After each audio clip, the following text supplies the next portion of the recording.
Hi, I'm Margaret at Miller Guide, and today I'm covering part 3 of the hypermobility spectrum disorder. And we're looking specifically at elements of exercise as it relates to people who are more mobile than the average individual, hence hypermobile. I suggest you go back to my first podcast on this, my first blog on this, so that if you're wanting a clearer definition of what being hypermobile is all about. So individuals that are hypermobile have several challenges when it comes to exercise. We're always talking about the importance of good posture. Well, good posture is much easier to obtain if you have normal mobility. Because if somebody with normal mobility goes out of range, we can start feeling it. We feel the tightness in the joints. Our ligaments are starting to yell at us a little bit. But individuals that are hypermobile, well, they can I have hypermobile knees, and I used to just be able to stand with my knees way back for the longest time and my hips forward, but I wasn't as hypermobile through my spine. So my lower body never told me about it, but my upper body did. But if you're hypermobile in many places in your body, you never get that cueing about what your neutral body position needs to be.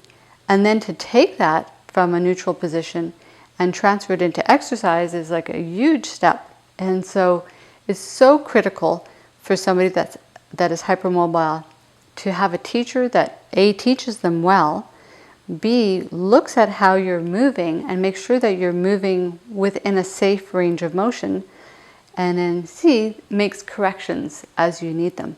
And so at the hypermobility.org website, they talk about the Alexander technique, and that as well as the importance of physical therapy, as long as the practitioner is trained in movements and teaching you movements as opposed to passive modalities and treatment, because a lot of people with hypermobility have pain.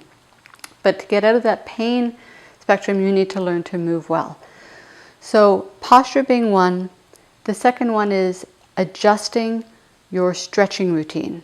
You so often, as I mentioned in the second podcast on yoga, the second blog, like the feeling of stretching, but it's learning to stretch the things that are tight, the muscles that are tight, and not overstretching the joints that are already loose. So that's very critical if you have a hypermobility issue. And then thirdly is balance. Because your joints are so much more mobile, you're not getting the same feedback. Your little joint receptors that give your brain that information as where you are in space, your proprioceptors, aren't firing as quickly as those of individuals who have less mobile joints. And so safe and effective balance exercises and gradual progression of balance exercises is very, very critical for individuals that are hypermobile. So I encourage you to look at the Hypermobility website.